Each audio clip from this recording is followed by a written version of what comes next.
Now back to the Wisconsin Vegetable Gardener Radio Show, which is presented to you by Power Planter Earth Augers, the official digging tool to find the right size for your digging project. Visit powerplanter.com. Now here are your hosts, Joey and Holly Baird.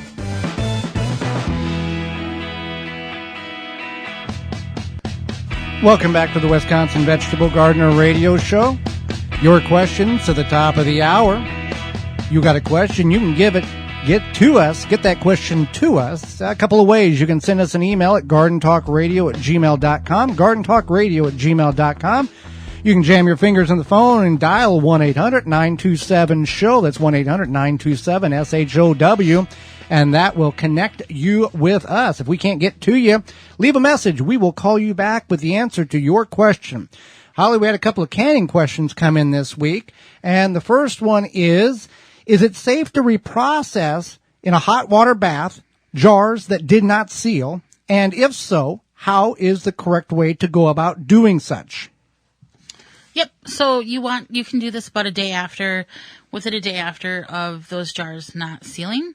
So if you say it's like Sunday afternoon and you've made a batch of pickles. 12 of the 4. I wouldn't, pickles are kind of weird. Let's say salsa. Okay. Salsa. So you've canned 18 jars of salsa and all but 4 sealed. So you got 4 the next morning, clink, clink, clink. They didn't seal. Now what do we do now? So what you do now is you get new lids. Lids.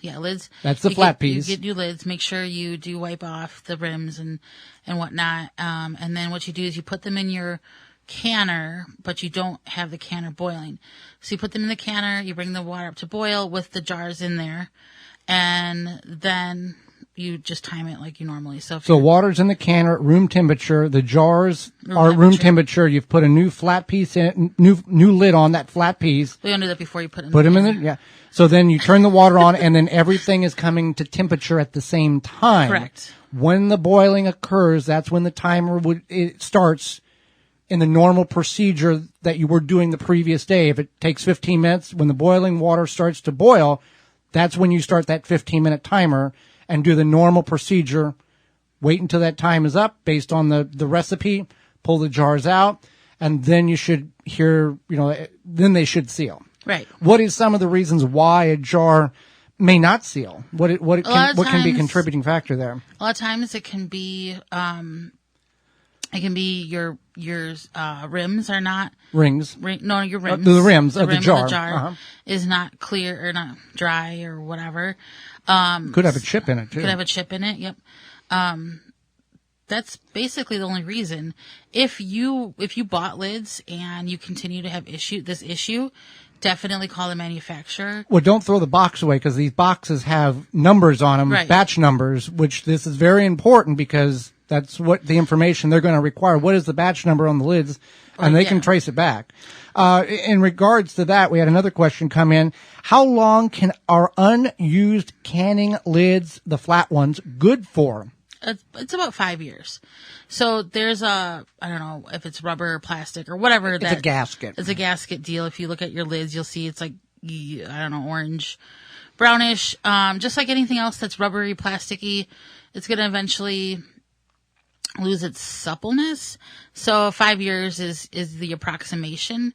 I mean, we found, remember those old lids we found at a rummage sale? We didn't use those. We used the rings. Right. But those were probably like from, I don't know, the 80s or something. I mean, you can take a gamble, but you're just going to end up frustrating yourself. So I would say spend the $4 or whatever it cost and buy the fresh ring. Use the old ones for dry storage. You can certainly use the ones that are, over 5 years old if you've got a bunch of those for dry storage or whatever, or freezer. And canning stuff is like everywhere right now. Right. It's at the hardware store. It's the grocery store. It's a hot item right now. Yeah, it's at like big box stores. So, definitely there's no reason why you shouldn't be able to find canning lids. So Brandon, we have a comment. Brandon writes in referring to our show, a topic in episode 22, lessons we have learned. He said, very humble of you guys to share a lesson learned, even at your expert level. No answer needed, just a compliment. So thank you, Brandon. Well, we want to help you.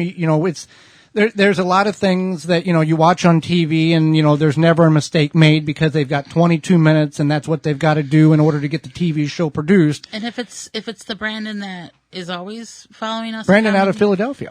I think Yep. that's, yep. So thank you, Brandon. We appreciate your loyalty to us as well. But yeah, we want to show our mistakes because if we made them, you probably will make them. So we want to really try to prevent you. Let us make the mistakes and let us tell you the mistakes so you don't have to make them. So your first time can be a success and you don't have to get frustrated like we have, doing the things that, we did wrong. Let's see here.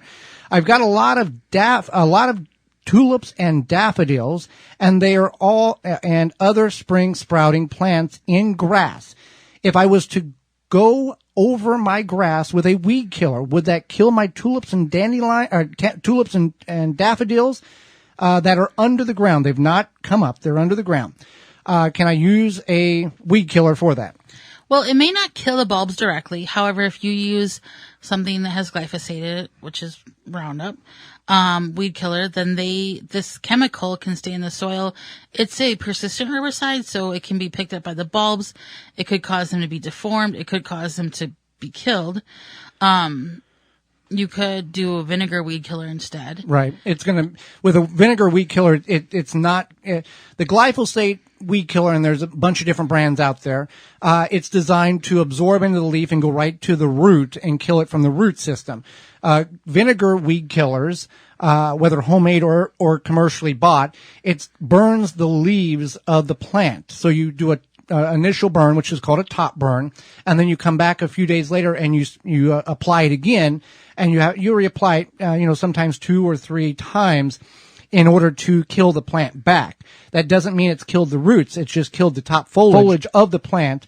And then if you stress the plant out enough, it will not be able to regenerate because that greenness is the photosynthesis capabilities of feeding the roots. So, you just be aware of that whenever you're using any type of weed killer. Okay. So another question is will the stump of the Brussels sprout plant grow to another stalk, or do you have to plant a new one? You have to plant a new one. If you leave the Brussels sprout plant alone this fall, then in the spring it will start to develop seeds on it.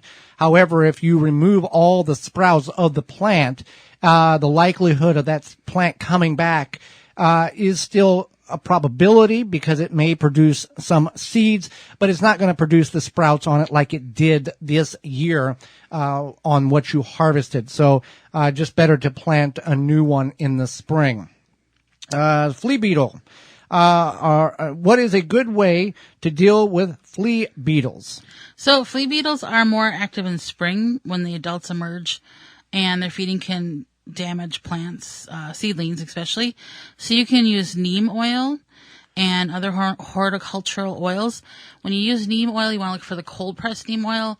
It's typically going to be sold in a smaller bottle. If you go to the garden center and they sell you this large spray bottle of neem oil, it means that if it's likely lost the neem oil properties. So you want to go to your local organic food store or co-op and you can buy neem oil directly there. Keep in mind now, it smells terrible. We used it for our lime tree. We had dwarf lime tree. Our dwarf lime tree. It had gotten scale. And I think it kind of worked, but I think it was like our poor lime tree was far past gone. Right. But it smells like rubber tires and rotten eggs. So like burnt rubber tires. But if you use it outside, you're not going to have a problem. I mean, it didn't reek for days on end. It was just an initial, But here's the thing. Okay. So if you're going to go to the food store, organic food store, whatever, co-op, or health store, whatever. And you're going to be like, how much is this neem oil? But you're diluting it. So you're putting like a tablespoon into a gallon of water. Right. But this will give you the application that you need. For more information, please visit thewisconsinvegetablegardener.com.